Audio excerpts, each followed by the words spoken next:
Feliz. Okay, never mind. I don't know what I was trying to say. Okay, let me get what I need to say out the way first. Carolina made a statement. It's a bunch of yada yada yada. Again, dormancy in the indoor arena scene means you're more than likely going to die. So the statement pretty much means nothing at this point. Um, John Gruden is now part of the Nashville Cats. He's going to be a part owner, which we are definitely turning back the times a little bit. With the owners, the being kind of celebrity types. I mean, I guess that works. That's cool.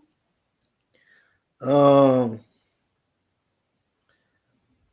I don't know what we're gonna do about Corpus Christi. We haven't heard anything this week. Apparently, the game is still going on, so the game is still gonna go on next Monday night at this time. Anyway, we will see if Corpus Christi makes the trip again. A lot of the players went to Billings, and Billings still could not win. They have no quarterback. It's so bad that Steven Titus is like, I don't know if we're gonna be able to make it. You know what I'm saying? Which, the way he said it, wasn't the right way to go about it. You can't, you gotta make the people show up. They're just not gonna show up if there's just a team in town. We've seen this so many times. Just because there's a team in town doesn't mean people are gonna show up. And again, Billings has been through a lot this year, getting smacked around by Albany twice. Let's just keep it real, which the Firebirds decided to have an overtime game with Salina, which is insane to me. I mean, Malik Henry, at least Billings gets Malik Henry. That's cool, right? But again, is that going to be enough? I don't know. Man. The doubts that, Steven Titus has is just like, well, what are we going to do? We got to do something. Can we do it? I don't know.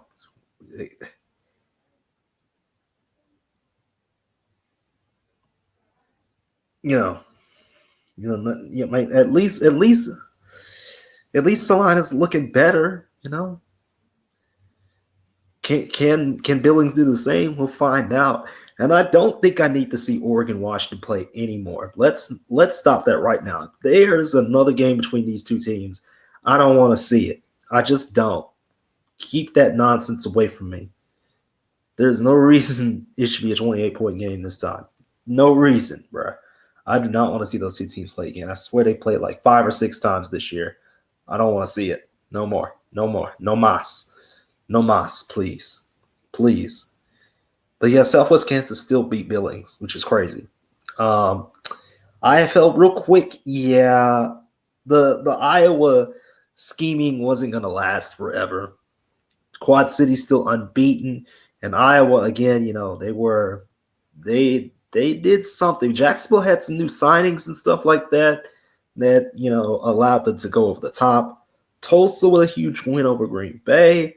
Arizona, the Rattlers get knocked off by Tucson at the last second.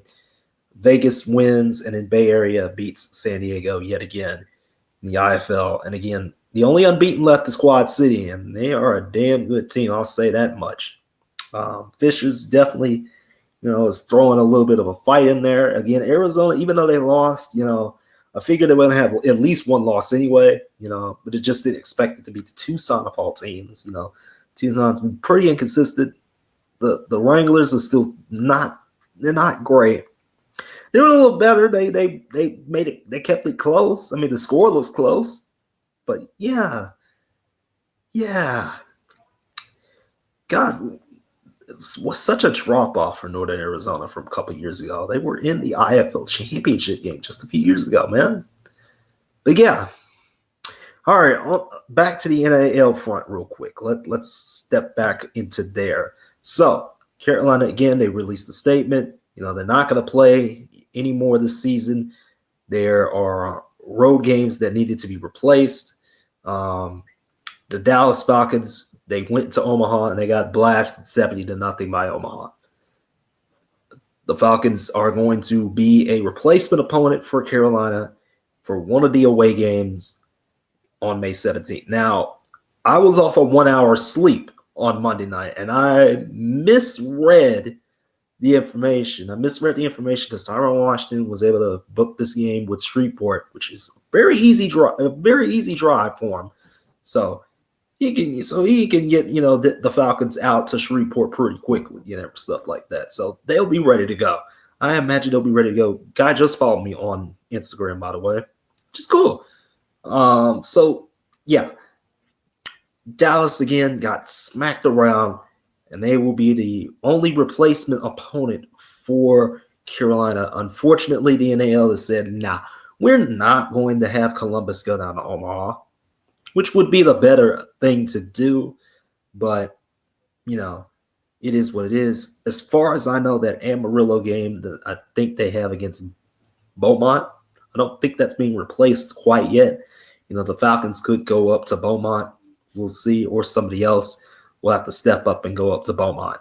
We'll see. We'll find that out when we find it out. Because, again, the guys got it wrong this weekend, that were broadcasting one of the games this weekend. Somebody got it wrong, and it was like, wait a minute, something's not right here. Why is that? It's the old schedule. The new one is, not too much adjustments. There's not too much adjustments at all to the new schedule. The other games that happened, yet again, the Beaumont Renegades, the Cardiac Kids stay unbeaten, 55-54 over Shreveport. Beautiful game, man. I'm telling you, what a fantastic game that was. Watching that was just beautiful. It was a beautiful game. I didn't expect Beaumont to do it, but they did it again. Colorado took care of business against Wheeling. Wheeling's not that great. Sioux City got their, revenge. They've been losing, but they got another big win. That keeps them in the playoff race in the NAL, beating Idaho pretty badly, Meanwhile, we all knew West Michigan was going to win. It was like 40-0 at half. Yeah, the score looks a little bit better of 75-32, but we all knew West Michigan was going to win the AAF regardless. It is what it is with that league. And yet, despite all that, Coralville and Cedar Rapids are going to play this upcoming weekend. Coralville was able to go to the AAF championship. Now, it is what it is. AAL2, Jersey's still unbeaten. The Georgia Indians look great. I know Leonard Holmes is doing his best out there. Again, massive shout-outs to the Indians. They have been playing some really good football. Who else? Who else is playing? I forgot. There was a Michigan-Detroit game. The Michigan Avengers, they canceled. Them and the Detroit Ravens, they canceled. Now the Detroit Ravens, again, are trying to do some indoor thing, for next year. But, I don't know if that's going to, I don't know if that's going to happen. But, there's an attempt. There's an attempt there. There's something there. We can have something there. We can have a little conversation. But, yeah, the AAL2, again, remember, there were supposed to be like 12 teams. But, ultimately it kind of got whittled down a little bit. It's like 10. I believe that was what was supposed to happen, but again, like some teams like the New York, like the Syracuse Smash, they dropped out, So AL2 is continuing to go the way it's supposed to be going, which is pretty interesting. You can't see every game on YouTube, but there are sometimes teams do post to YouTube. I don't think Tri-City played this week. I may have missed the scores for their game. I don't know. And then the other games that happened in the AL2 were, again, Georgia beating the brakes off Carolina. Oh, yeah, New Jersey. The New Jersey Roughnecks, they beat Maryland pretty badly. And again, Jersey shut out Steel City. And I think that was the only 3 games, I think. And then the Entertainment Football Association, they slightly revised their schedule. Now, there's that. The Garden State Heroes are now a thing. They used to be called the Mass Heroes, and I think it's because of arena availability where they will be at. So now it's the Garden State Heroes. Tracy Curtis, which I forgot to kind of talk about last week, she will be the head coach for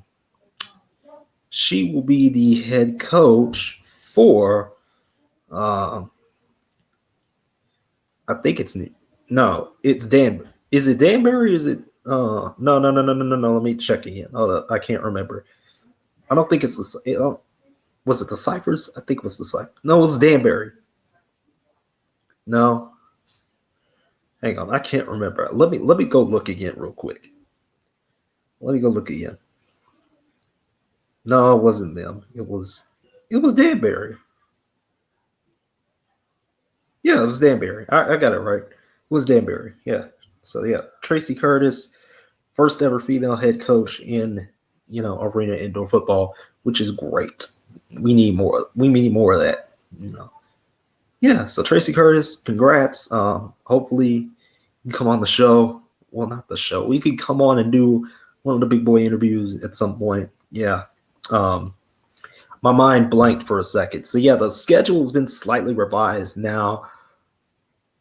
Apparently there's supposed to be a league-wide bye week, July the 12th, but then, decided to come in for the top rope, which there's two things that happened involving inside the arena.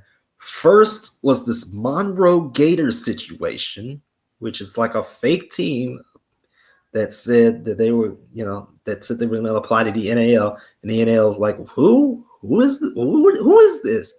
Which I'm pretty sure he probably got that wrong. And the second thing is this, which I think is conflicting reports right here.